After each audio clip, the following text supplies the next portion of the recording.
The boardroom on the 40th floor smelled of espresso and tension, the kind of tension that builds for months before it finally breaks. Rain tapped softly against the glass walls, blurring the skyline into gray streaks. And inside, nobody dared to breathe too loudly.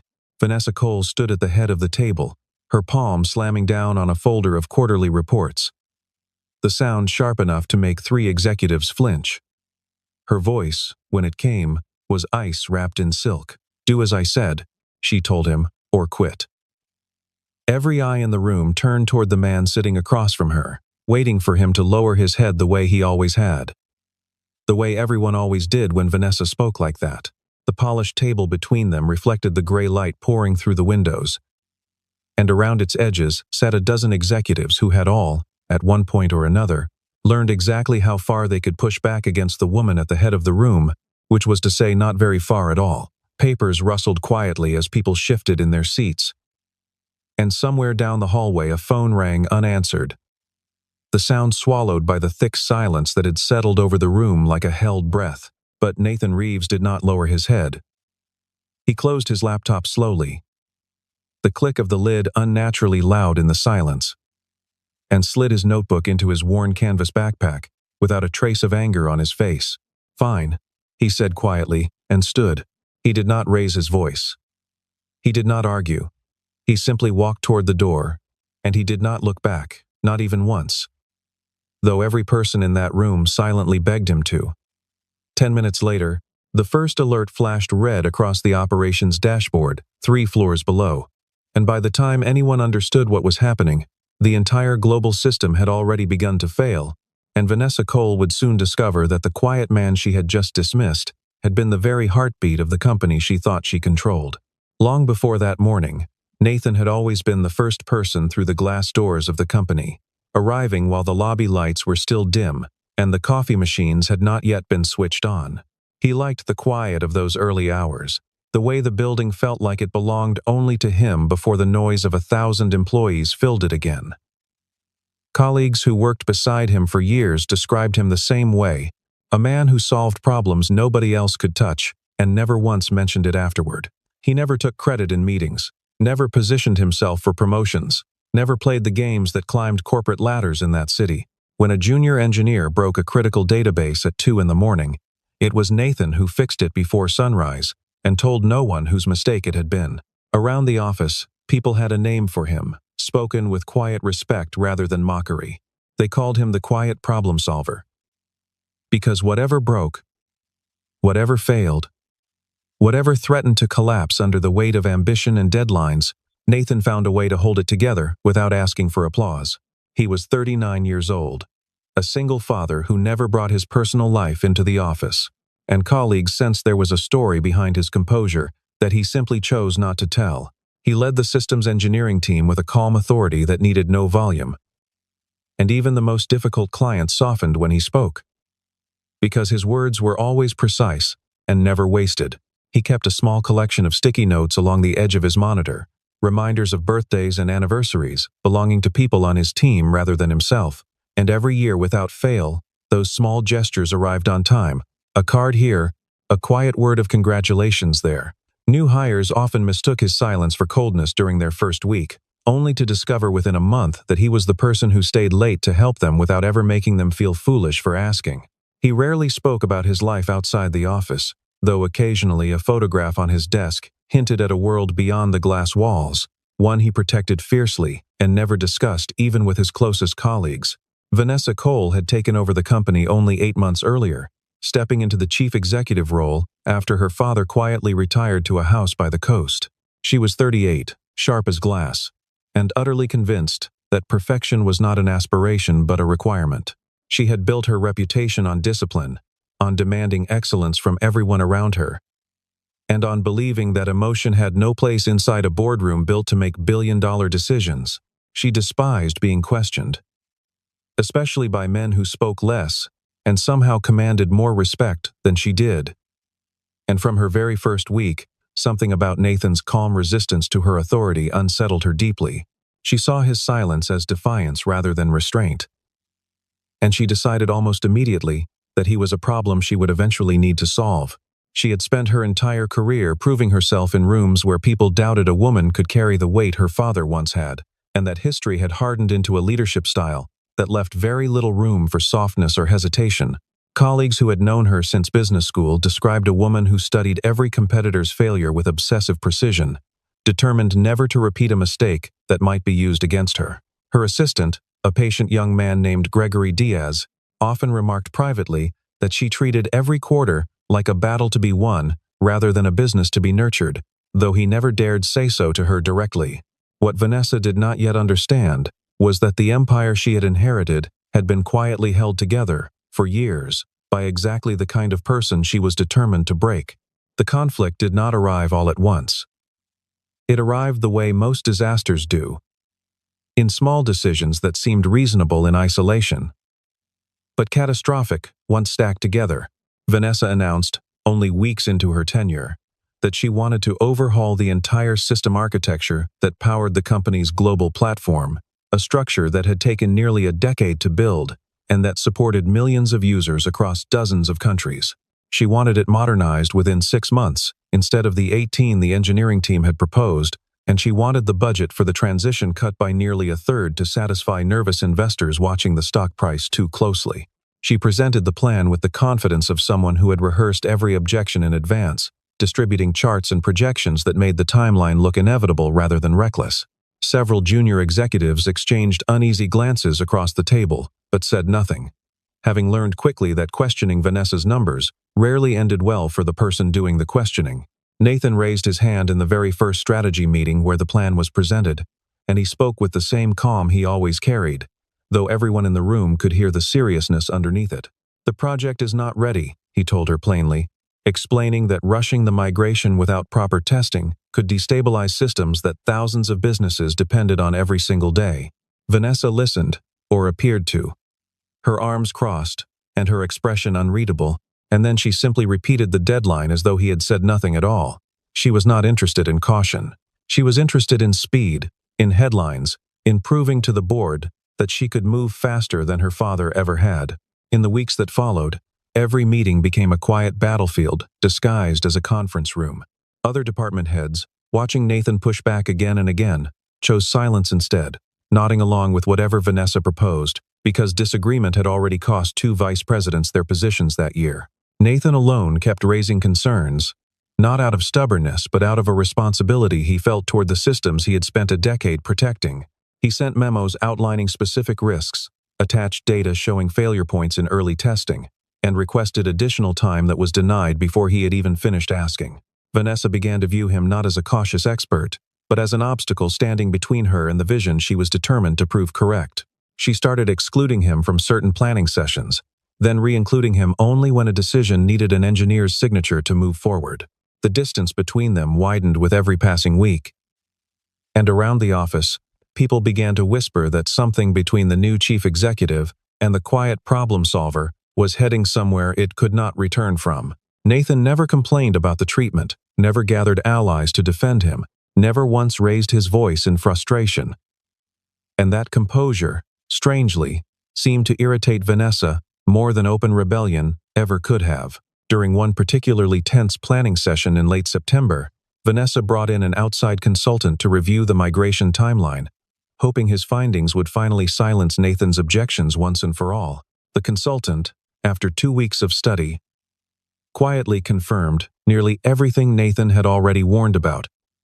Though his report used softer language and safer phrasing designed not to offend the woman paying his fee, Vanessa read the report late one evening, alone in her office, and chose to file it away without presenting it to the board, telling herself the timeline could still work if everyone simply committed harder to making it happen. The morning it finally broke was gray and ordinary, indistinguishable from 100 mornings before it, which made what happened feel even sharper in memory. The executive team had gathered to finalize the migration timeline, and Nathan arrived with updated data showing that 3 core systems were still failing stress tests under the accelerated schedule.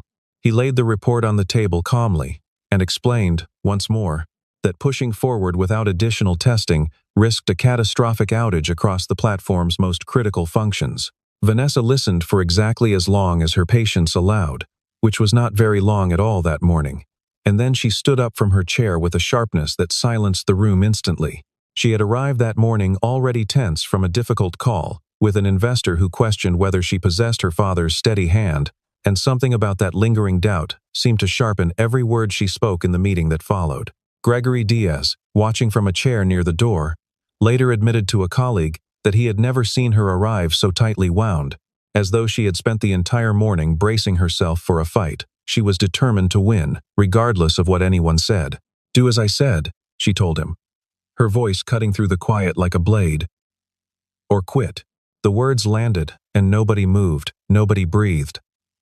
Because everyone understood, this was no longer about a timeline or a budget, but about who truly held power inside that room. They expected Nathan to apologize the way he always eventually did, to soften his objections and fall back in line the way disagreement always ended in that company. Instead, Nathan reached for his laptop and closed it with a quiet, deliberate click that somehow felt louder than any shout could have been. He gathered his notes into a neat stack, slid his badge from his lanyard, and placed it gently on the polished table in front of him, the small plastic card catching the gray light from the window. "I choose to quit," he said, his voice steady and without a trace of anger. And there was no theater in the words, no bitterness, only a quiet finality that filled the room more completely than shouting ever could. He did not look at Vanessa as he turned toward the door. He did not wait for a reaction. He simply walked out, and the sound of the door closing behind him seemed to echo far longer than it should have. Vanessa allowed herself a small, satisfied smile as the door clicked shut, believing, in that moment, that she had won something important. She told the room to move forward with the original timeline, insisting that no single engineer, however skilled, was irreplaceable in a company built on process and structure rather than individual heroics. The meeting continued for another 20 minutes, budgets adjusted, tasks reassigned, confidence restored across the table, and nobody in that room yet understood how badly they had misjudged the shape of what they were about to lose. Down the hallway, Nathan cleared his desk without hurry, placing a framed photograph, a chipped coffee mug, and a small potted plant into a cardboard box that had been sitting unused in a supply closet for years. A young engineer named Sarah Whitfield lingered near his doorway, watching with a stricken expression, unsure whether it was her place to say anything at all.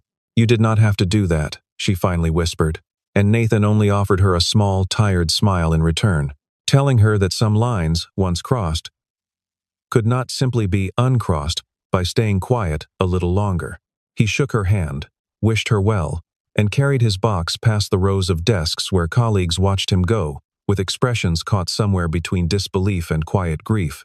It took only a few minutes after the meeting adjourned for the first warning signs to appear on the operations floor 3 levels below. A junior engineer noticed a synchronization error rippling across 2 data centers, small at first, the kind of glitch that resolved itself a dozen times a week without anyone noticing. But this one did not resolve itself. Within 20 minutes, servers across 3 continents began reporting failures.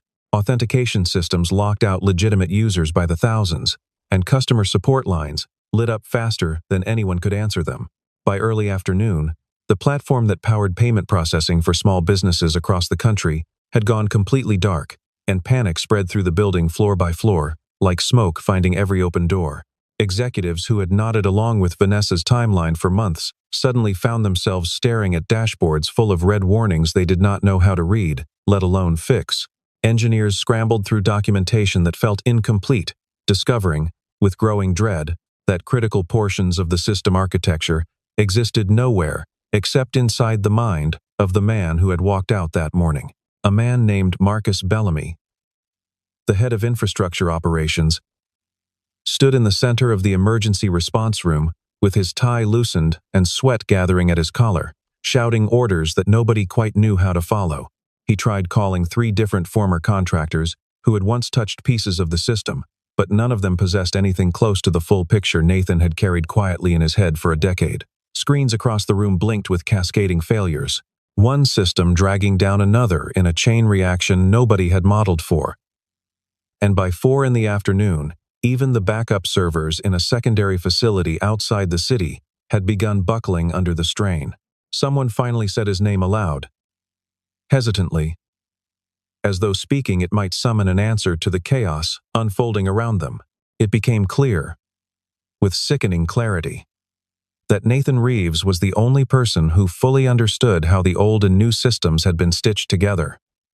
A knowledge built over 10 years of quiet, patient work that no documentation had ever fully captured. Junior engineers who had once thought they understood the architecture now stared at code they could not parse, terrified of making the crisis worse with every keystroke they typed. Vanessa remained in her office through the early hours of the crisis, telling herself repeatedly that her team was more than capable, that no single individual should ever hold that much unchecked importance inside a company this large.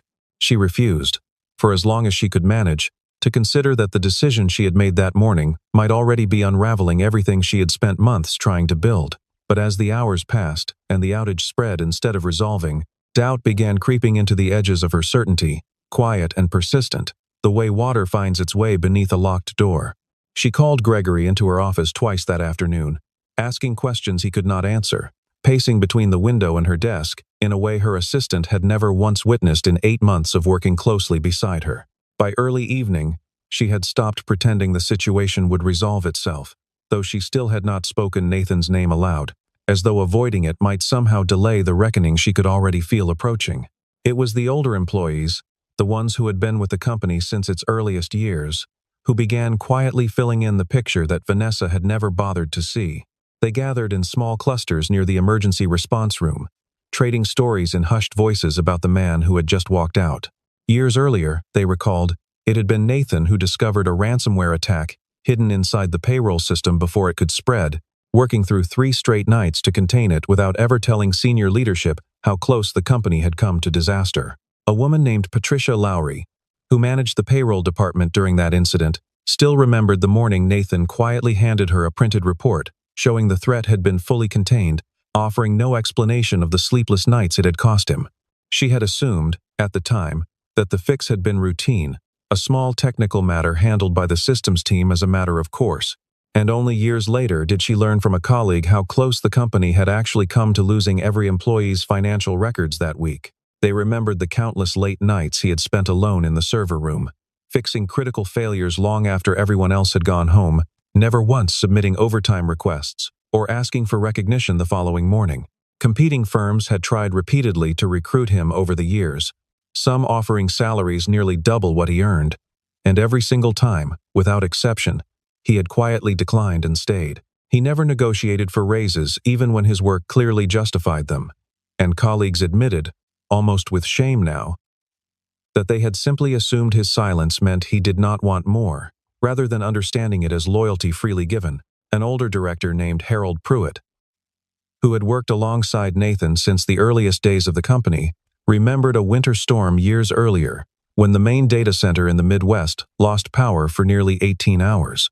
Nathan had driven through the storm himself, chains on his tires, to manually restart backup generators nobody else knew how to operate, arriving home only after the entire regional network had come back online. Harold admitted, quietly, that he had never once thanked Nathan properly for that night, assuming, as everyone always seemed to, that a man so calm and capable simply did not require gratitude the way other people did. Someone eventually pulled up the company's patent records out of curiosity, and what they found sent a ripple of stunned silence through the room.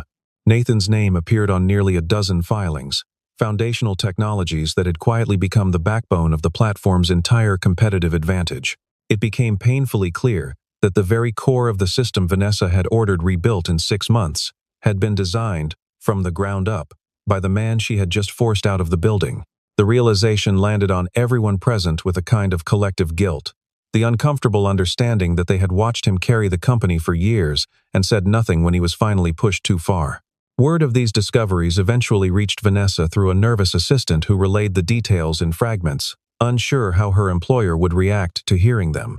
Vanessa said nothing at first, simply staring out at the city skyline through her office window, the rain still falling steadily against the glass. Somewhere beneath her composed exterior, a very small, very unfamiliar feeling began to take root.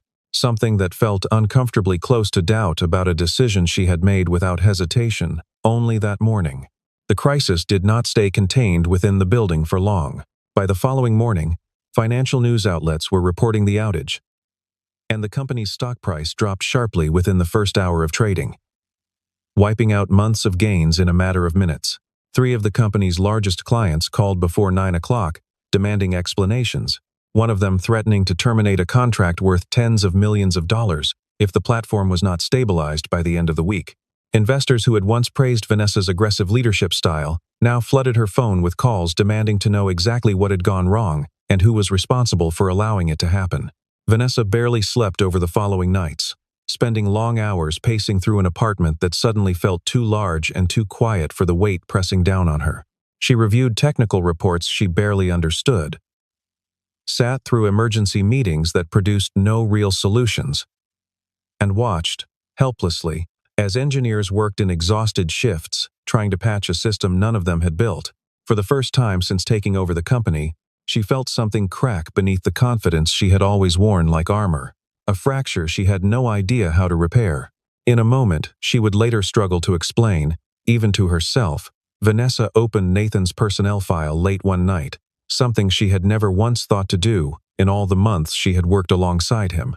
What she found unsettled her more than any financial report from the crisis had managed to. 10 years of flawless performance reviews filled the file, each one more glowing than the last, describing a man who solved problems quietly, mentored junior staff without being asked, and never once generated a single complaint from a colleague or client. Tucked among the formal documents were letters, dozens of them, written by employees over the years, thanking Nathan for help he had given without any expectation of recognition. One letter described how he had stayed late for a week straight to help a struggling new hire understand a system nobody had properly explained to her. Another recounted how he had personally covered a shift so a grieving colleague could attend a funeral, never mentioning it to anyone afterward. Vanessa sat alone in her office long after midnight, reading letter after letter, and felt something heavy and unfamiliar settle in her chest. A feeling she eventually recognized, uncomfortably, as shame. One letter in particular stopped her completely, written years earlier by a woman who had since left the company, describing how Nathan had quietly arranged coverage for her entire team during a family emergency, without ever telling management the real reason behind the schedule change. The woman had written that she never properly thanked him because he had made it so easy to simply move forward, never lingering on his own kindness long enough for anyone to properly acknowledge it. Vanessa set the letter down and pressed her palms against her eyes, understanding now that the man she had dismissed in front of a room full of people had spent a decade quietly holding together not just a system, but the lives of everyone who depended on it. By the time morning arrived, Vanessa had made a decision that surprised even her closest assistant, who had never known her employer to act on impulse rather than calculated strategy. She would not send an email. She would not schedule a formal meeting through corporate channels. She got into her own car, alone, without her usual driver, or the security detail that typically shadowed her movements through the city. She drove first to a small coffee shop near the edge of downtown, a place a former colleague mentioned Nathan sometimes visited on quiet mornings. But the barista behind the counter said she had not seen him in days. From there, she tried the public library 2 blocks over, then a park where children's laughter echoed faintly beneath gray autumn skies. And still there was no sign of the man she had dismissed so easily 2 mornings earlier. She sat in her car outside his old apartment building for nearly 20 minutes, staring up at dark windows, wondering if she had already lost the chance to make anything right. At one point during her search, Vanessa found herself parked outside a small hardware store where, according to an old company directory listing an emergency contact, Nathan had once volunteered weekends fixing appliances for elderly neighbors in his building. The owner, an elderly man wiping his glasses behind the counter, spoke of Nathan with the kind of warmth reserved for family, telling her stories of a man who never once asked for payment when he could tell someone was struggling. Vanessa left that store with her hands trembling slightly on the steering wheel, beginning to understand the sheer scale of the life she had never once bothered to notice in all the months they had worked together. It was a former colleague, reached through a hesitant phone call, who finally mentioned a small research workshop on the edge of the city, a place where local startups sometimes borrowed space and expertise from volunteers willing to help. Vanessa arrived just as the autumn rain began falling harder. soaking through her coat as she stepped out of the car and approached the modest brick building. Through a window fogged with condensation, she saw him, sleeves rolled up, patiently explaining a line of code to two young entrepreneurs who looked at him with the kind of admiration she suddenly understood she had never once offered him herself. Nathan looked up when she entered, and there was no anger in his expression, no satisfaction at seeing her arrive looking so uncertain. Only a calm, steady attention that felt somehow more unsettling than either reaction would have been. He excused himself from the two young founders and walked toward her without hurry, wiping his hands on a cloth before folding his arms loosely across his chest. Vanessa asked if they could talk, her voice smaller than she remembered it ever sounding in a boardroom. And after a long moment of consideration, Nathan simply nodded and gestured toward two chairs near the window. They sat across from each other in near silence for a moment, rain streaking down the glass beside them, before Vanessa finally found the words she had rehearsed poorly the entire drive over. "I did not come here about the outage," she told him quietly, though both of them understood the crisis had been the reason she finally opened his file at all. Nathan studied her for a long moment before he spoke, his voice as calm and unhurried as it had always been, even in the boardroom where everyone else had trembled. "I did not leave because of pride," he told her simply, watching the rain rather than her face as he spoke. "I left because you forced everyone in that room to choose between telling you the truth and keeping their job. And you made it very clear which one you valued more." He explained, without bitterness, that leadership was never about knowing every technical detail better than the people who worked for you. "A good leader," he said, "does not need to have all the answers, but she must be willing to listen when the people closest to the problem are trying to warn her." Vanessa sat with those words for a long moment, feeling them settle somewhere deeper than she expected. Somewhere past the confident exterior she had built so carefully over years of proving herself in rooms that doubted her. She realized, with a clarity that felt almost physical, that she had spent months mistaking obedience for respect and silence for loyalty, when the truth had been the opposite the entire time. For the first time in longer than she could remember, Vanessa Cole did not know what to say, and the silence between them stretched on. Comfortable in a way that surprised her, she asked him, finally, why he had never once pushed back harder. Why he had simply absorbed months of dismissal without ever raising his voice or demanding to be heard the way anyone else might have. Nathan considered the question carefully before answering, telling her that shouting had never once changed a decision she had already made up her mind about, and that he had learned long ago to save his energy for the work itself rather than the argument. He admitted, quietly, that walking away had been the hardest decision he had made in years, not because he doubted himself, but because he genuinely cared about the people who would be left to deal with the consequences.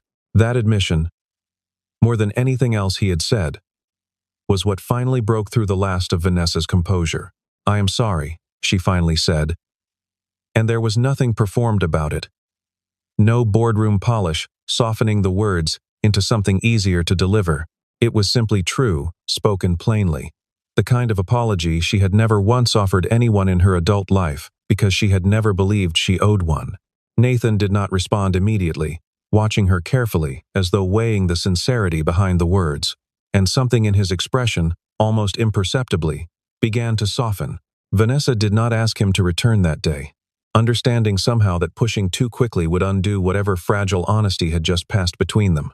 "If you do not come back," she told him quietly, gathering her coat as she prepared to leave, "I will still be grateful for everything you built, whether you ever step through those doors again or not." Nathan walked her to her car in silence, the rain finally beginning to ease, and as she pulled away from the curb, she caught a glimpse of him in the mirror, standing perfectly still, watching her go. 1 week later, the company's board of directors gathered for an emergency session that Vanessa herself had requested. A meeting unlike any she had called since taking over the role. She stood before them without notes, without the polished confidence she usually armored herself in, and admitted, plainly and without excuses, that the crisis had been born from her own refusal to listen.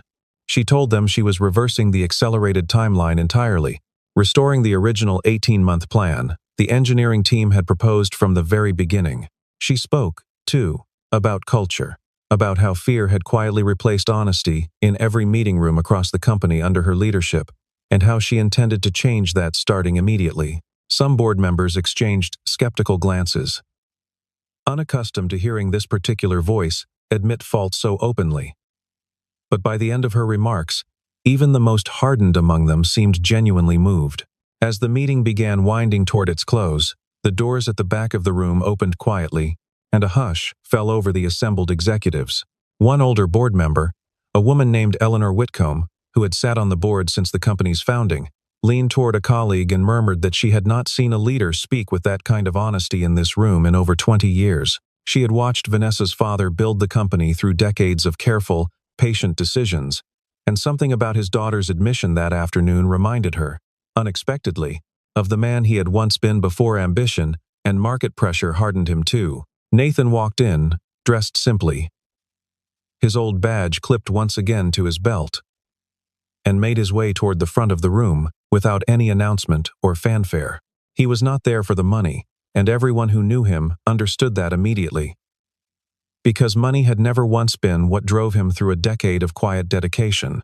He had come back for the people he had spent years protecting, the junior engineers he had mentored, the systems he had built with his own hands, the company he still believed, despite everything, was worth saving. The room rose to its feet almost as one, applause breaking out across the table in a way that felt entirely unplanned and entirely genuine. Unlike the rehearsed appreciation of corporate gatherings past, Vanessa stood at the front of the room and watched him, something unfamiliar and warm rising in her chest, as she realized how close they had all come to losing something irreplaceable. Over the following weeks, the engineering teams worked around the clock to stabilize the platform, and slowly, methodically, the system that had nearly collapsed began to breathe again under Nathan's steady guidance. Clients who had threatened to leave stayed once they saw the company's public commitment to careful, sustainable growth rather than reckless speed-chasing headlines. The stock price began climbing back toward its earlier levels as investor confidence returned, not because the crisis had been forgotten, but because the response to it had been handled with such visible honesty. Marcus Bellamy, who had shouted himself hoarse in the emergency response room during the worst of the outage, later told colleagues that watching Nathan work during those recovery weeks had taught him more about calm leadership than a decade of management seminars ever had. Nathan moved through the crisis methodically, prioritizing the most critical failures first, delegating clearly, and never once raising his voice, even when exhaustion visibly weighed on everyone around him. By the end of the second week, the last of the major outages had been resolved, and the platform ran more smoothly than it had in months, a quiet testament to the depth of understanding no consultant or outside firm could have replicated. Vanessa formally granted Nathan full technical autonomy over the company's core infrastructure, a title befitting the role he had quietly filled for years without ever holding it officially. He became chief systems architect, with the authority to veto any decision that threatened the stability of the platform's foundational architecture, a safeguard against the kind of mistake that had nearly destroyed everything. It was not a gesture of guilt, though guilt had certainly played its part, but a genuine recognition of a partnership that both of them slowly came to understand was necessary. The announcement of his new title spread quickly through every floor of the building, and for the first time in longer than anyone could remember, morale across the engineering division visibly lifted. Employees who had grown weary of leadership that valued speed over sustainability began to believe, cautiously, that something fundamental had actually shifted rather than merely been announced for appearances. Nathan accepted the new responsibility, the same way he had always accepted everything else, without ceremony, simply returning to his desk on the 14th floor and beginning the quiet work of rebuilding what had nearly been lost. Their working relationship changed in small, deliberate ways over the following months, built not on dramatic declarations, but on the quiet accumulation of mutual respect, earned through countless late meetings and honest disagreements handled without fear. Vanessa began asking questions before issuing orders, listening more carefully in rooms she once dominated through sheer force of will. Nathan, for his part, began speaking more freely, offering opinions he might once have kept to himself, trusting finally that they would actually be heard. The culture across the company shifted gradually, employees noticing that meetings no longer ended in uneasy silence whenever someone disagreed with leadership. Sarah Whitfield, the young engineer who had once watched Nathan carry his box of belongings out the door, was promoted that spring to lead her own small team, something she credited, in a note she left on his desk, to watching him prove that quiet integrity could outlast any amount of pressure. Vanessa began holding open sessions once a month, where any employee, regardless of title, could raise concerns directly to leadership without fear of consequence, a practice her father had never once considered necessary during his own decades running the company. There was no sudden romance, no dramatic confession delivered beneath dimmed office lights, only the slow, steady warmth of two people who had learned to see each other clearly after nearly losing everything. They worked side by side through difficult decisions, celebrated small victories with simple nods across crowded rooms, and gradually built something neither of them could have predicted on that gray autumn morning when everything had nearly fallen apart. Months later, on another quiet evening with rain tapping gently against the windows, Vanessa found herself standing in the doorway of the server room, watching Nathan work through a minor glitch with the same patient focus he always brought to every problem, large or small. He did not notice her at first, absorbed in the lines of code scrolling across his screen, and she found herself smiling at the familiar sight, one that no longer felt like a threat to her authority but like a steady presence she had come to value deeply. She thought back, standing there in the doorway, to the version of herself who had once believed that power meant never bending, never admitting fault, never allowing another person's judgment to matter more than her own certainty. That version of her felt distant now, replaced by someone who had learned, slowly and sometimes painfully, that real strength included the humility to recognize when she had been wrong. The company around her had changed too, quieter now in the way it made decisions, steadier in the way it treated the people who kept it running. And she understood that neither transformation would have happened without the man standing just a few feet away, unaware he was being watched.